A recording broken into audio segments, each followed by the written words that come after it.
Hello army, आज हम बात करेंगे जेहोप के बारे में। तो आज सभी को पता ही है हमारे सनशाइन का बर्थडे है, उसके लिए एक खास वीडियो होने वाली है। तो हम सभी को पता ही है कि हमारे जेहोप कितने ज़्यादा प्यारे हैं। वो हमेशा अपने बीटीएस मेंबर्स का खुद से ज़्यादा ख्याल रखते हैं और हमें ये भी पता है कि जेहोप कितने ज़्यादा टैलेंटेड है। उनके डांसिंग मूव, उनका रैप, उनके वोकल्स बहुत ही ज़्यादा प्यारे हैं और जेहोप का काइंड बिहेवियर किसी के भी फेस पर स्माइल लाने के लिए काफ़ी है। तो चलिए आपको बताते हैं जेहोप की लाइफ के बारे में। लेकिन उससे पहले अगर आप हमारे चैनल पर नए हो तो इस चैनल को सब्सक्राइब और इस वीडियो को लाइक ज़रूर कीजिएगा। ऐसी प्यारी प्यारी वीडियो आपको आगे भी देखने को मिल सकती है। तो जेहोप का जन्म 18 फरवरी 1994 गांगजू, साउथ कोरिया में हुआ था। तो हमारे जेहोप की फैमिली कुछ इतनी ज़्यादा बड़ी नहीं है। जेहोप की फैमिली में सिर्फ उनकी एक बड़ी बहन है और उनके मम्मी पापा। तो जेहोप की 4 लोगों की फैमिली बहुत ही ज़्यादा प्यारी है। तो जेहोप के टीचर्स ने भी ये रिवील किया कि जेहोप बहुत ही ज़्यादा ब्राइट स्टूडेंट थे, वो बहुत ही ज़्यादा टैलेंटेड थे और जेहोप को बचपन में टेनिस खेलना बहुत ही ज़्यादा पसंद था, जिसकी वजह से जेहोप को हमेशा ऐसा लगता था कि उन्हें एक टेनिस प्लेयर बनना चाहिए। लेकिन किस्मत को कुछ और ही मंजूर था। कुछ अड़चनों के चलते जेहोप ने अपना टेनिस प्लेयर बनने का सपना छोड़ दिया। पर अब जेहोप को डांस में ज़्यादा दिलचस्पी आने लगी थी, तो उन्होंने एक डांस सीखने के लिए डांस एकेडमी को ज्वाइन किया और ये एकेडमी कई सारे फेमस ग्रुप के मेंबर्स को भी डांस सिखा चुकी थी, जैसे कि TVXQ, बिग बैंग, 2 in 1 के मेंबर्स को इस एकेडमी ने डांस सिखाया था और यहाँ जेहोप ने कई सारी मेहनत करके डांस सीखा। अब जेहोप पूरी तरह से डांस सीख चुके थे, तो उन्होंने एक अंडरग्राउंड ग्रुप को ज्वाइन किया जो कि था न्यूरॉन। और इस न्यूरॉन ग्रुप को ज्वाइन करने के बाद जेहोप की तो किस्मत ही पलट गई। उनके यूनिक डांस मूव की वजह से उन्हें काफ़ी ज़्यादा पसंद किया जाने लगा और इस कामयाबी के बाद जेहोप ने कई सारे लोकल डांस कंपटीशन में भी हिस्सा लिया और वो उसमें जीते भी अपनी मेहनत के दम पर। तो जेहोप ने 2008 में नेशनल डांस चैंपियनशिप में हिस्सा लिया और उसमें उन्होंने फर्स्ट प्राइज जीता, जो कि गोल्डन प्राइज था। अब जेहोप यहाँ पर ही नहीं रुकने वाले थे। उन्होंने धीरे धीरे रैप और सिंगिंग के बारे में भी सीखना चालू कर दिया, क्योंकि जेहोप का मानना था आप जितना सीखोगे वो चीज़ें आपके उतने काम आएगी।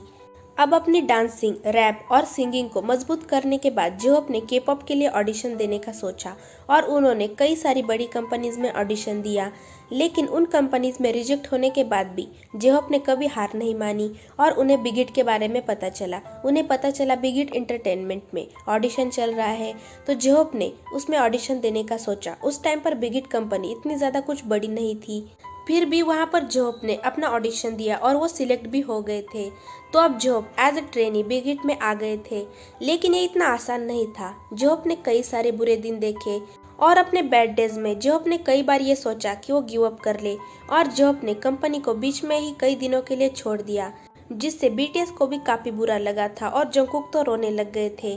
लेकिन जब RM ने और बाकी BTS मेंबर्स ने जेहोप को समझाया कि अपने सपनों के बारे में सोचना चाहिए, तो जेहोप ने वापस बिगिट ज्वाइन कर लिया और एज अ ट्रेनी जेहोप ने फिर से अपनी ट्रेनिंग चालू कर दी।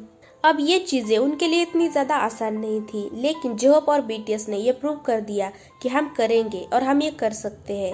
और फाइनली 13 जून 2013 को BTS ने अपना डेब्यू किया ट्रैक नो मोर ड्रीम्स के साथ।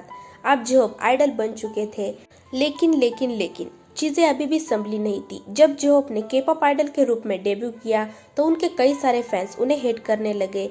हेटर्स तो यही तक कह डाला कि उनका फेस हॉर्स की तरह दिखता है और हेटर्स लोग ये भी कहने लगे कि BTS को कोई अच्छा आइडल लेना चाहिए, ना कि जेहोप को। जेहोप की वजह से BTS की पॉपुलैरिटी गिर सकती है और जेहोप की वजह से BTS ग्रुप को काफ़ी सारा हेट मिला। हमारे जेहोप ने काफ़ी सारे हेट का सामना किया, लेकिन फिर भी उन्होंने गिव अप नहीं किया।